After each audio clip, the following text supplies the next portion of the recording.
Simon invents the Immersopod, a virtual reality machine that allows him to immerse into whatever movie he wishes.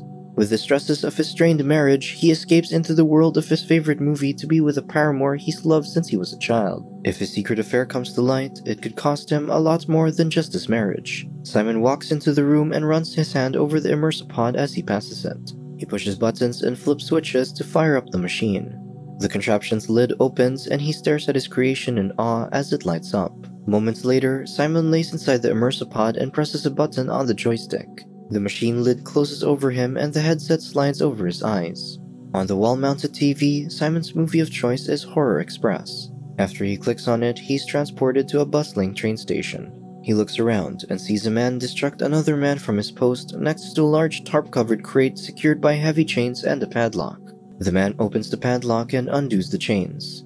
A few seconds later, the man guarding the crate returns and sees the padlock open, and he checks the contents of the crate. Next to it, he finds a lifeless man underneath the tarp. Simon is giddy from excitement as he realizes that the Immersopod works. He approaches the crate, lifts the tarp up, and listens to the monster growling inside. All of a sudden, Professor Saxton taps Simon on the shoulder. Simon starts listing the famous actor Christopher Lee's iconic roles, but quickly tells himself that Lee plays Saxton in this movie. He tells Saxton that the crate belongs to the professor, as well as the creature inside it. He removes the tarp over the lifeless man with white eyes and says he just witnessed the monster take the man's life. Inspector Mirov covers the lifeless man's body and asks Saxton what's inside the crate, and Saxton claims it merely contains fossils. Simon sarcastically commentates as the scene plays out in front of him. Saxton covers up the crate with the tarp and assures the inspector that there isn't anything valuable inside the crate, and it's just a laboratory specimen. Later, Saxton instructs Mirov's men to haul the crate onto the train as Simon is incredulous that the Immersopod actually works. Inside the train, Saxton hears the creature growling inside the crate, so he opens a hatch and grabs a piece of crystal from the mummified face inside. On the platform, Simon proclaims that the machine's success is going to make him very rich. Moments later, Simon presses the button on the joystick to power down the machine, and he laughs as he gets out of the Immersopod.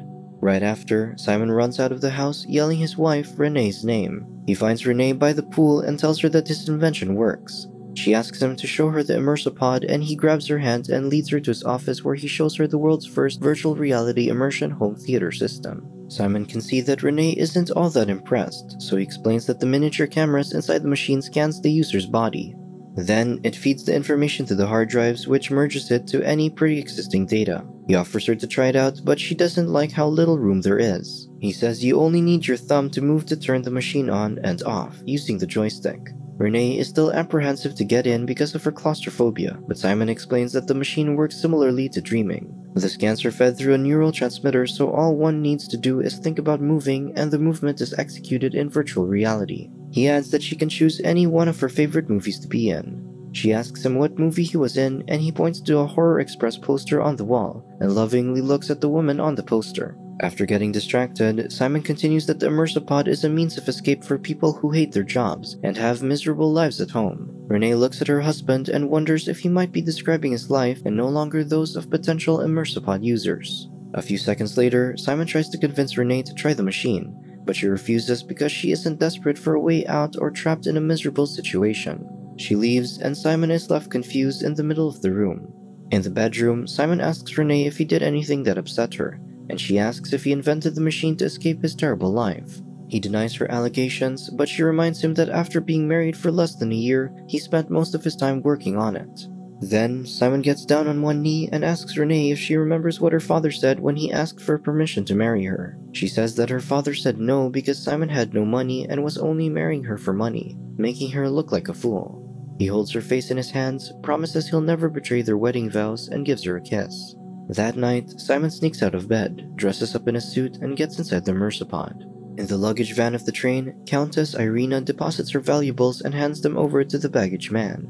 Simon introduces himself to Irina and asks if he may buy her a drink. Later, the baggage man removes a screw from the monster's crate and peeks inside, but can't see much in the darkness. He goes back to his table to grab a lamp while the monster sticks its hand out of the crate and opens the padlock. When the baggage man returns to the crate, he catches the monster trying to get out. He pulls on the chains to keep the crate closed, and he stares into the monster's red glowing eye. Blood starts leaking from the man's eyes as they turn a ghostly white. Then he drops to the floor. Back in the bedroom, Renee wakes up in the middle of the night and sees that Simon isn't beside her. The next morning, Renee sits at the dining table and asks Simon how long he's been up. He lies and says he woke up just before she did. She says they should celebrate his invention and go to dinner with some friends. He indifferently agrees to her plans and shows little interest in having a conversation with his wife. Later that day, Simon wakes up from his nap and reads Renee's note on the bedside table. She's gone to town to buy a new outfit for their dinner at 8 p.m. Seeing he has plenty of time before the dinner, he puts on a handsome blazer and eagerly fires up the immersopod.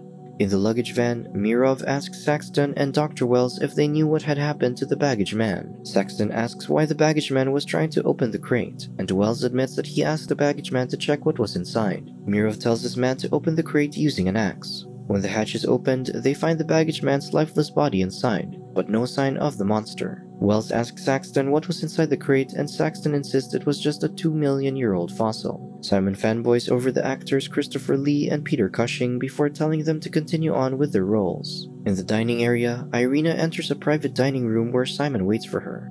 She asks him where he disappeared to earlier, and he apologizes and says he was on another part of the train.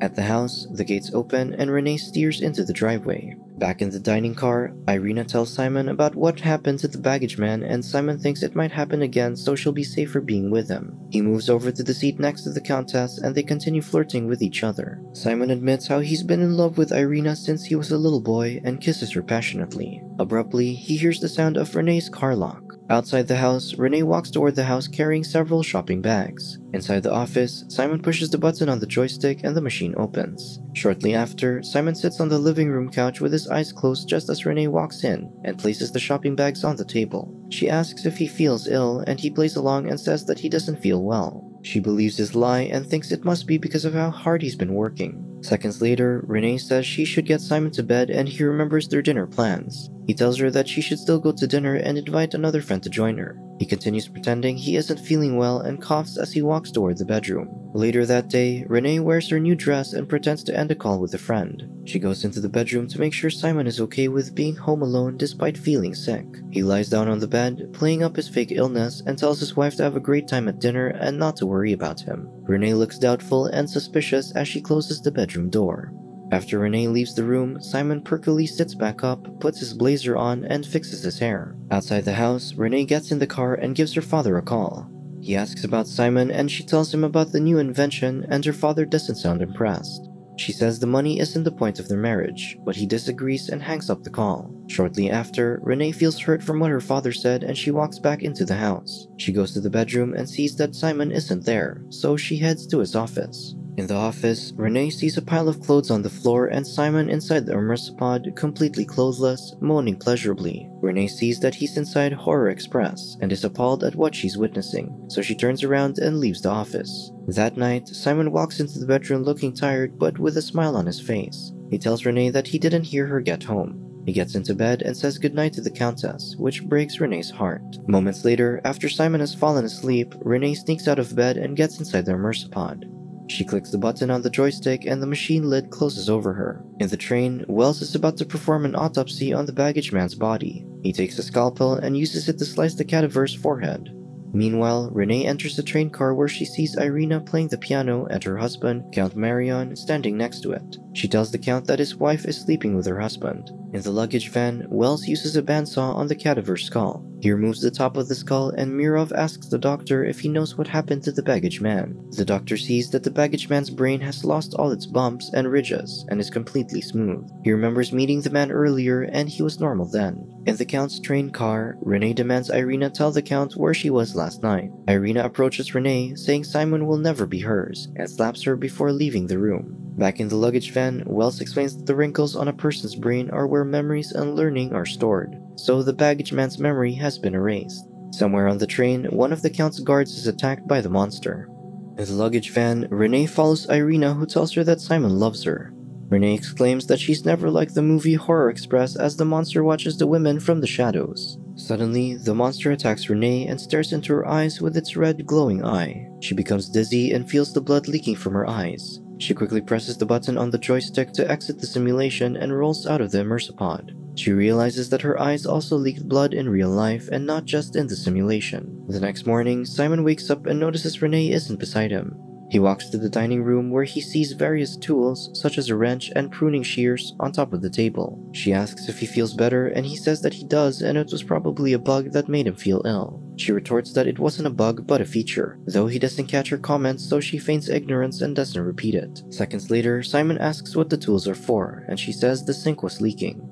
She offers him breakfast, but he says he'll just grab some coffee and go work on the machine. He's about to go to the office when she tells him he forgot to grab the coffee she made and hands him the mug. Inside the office, Simon takes a blazer from the drawer and turns the knobs and switches to get the immersion pod ready. He selects Horror Express as his movie, gets inside the pod, and starts the simulation. A few seconds later, Renee sneaks in and changes the movie to Night of the Living Dead. Inside a house, Simon wonders who the people around him are and why everything is in black and white. When he sees the zombies trying to enter the house, he realizes that he's in the wrong movie. Meanwhile, Renee is holding the pruning shears while looking in the immersion pod's direction. Inside the house, Simon remembers which movie he's in and refuses to help the characters. While Simon sarcastically acts scared of the zombies in the movie, Renee uses the pruning shears to cut off his thumb. In the movie, Simon's thumb also gets cut off just as he's about to press the button to end the simulation. He screams for Renee to push the button to get him out as the zombies approach him. As Simon's petrified body struggles inside the immersion pod, Renee steps away from the machine and relishes her cheating husband's suffering in his last moments of life. Subscribe to watch more videos like this. Turn on notifications. And leave a like, it really helps the channel out. Thank you for watching.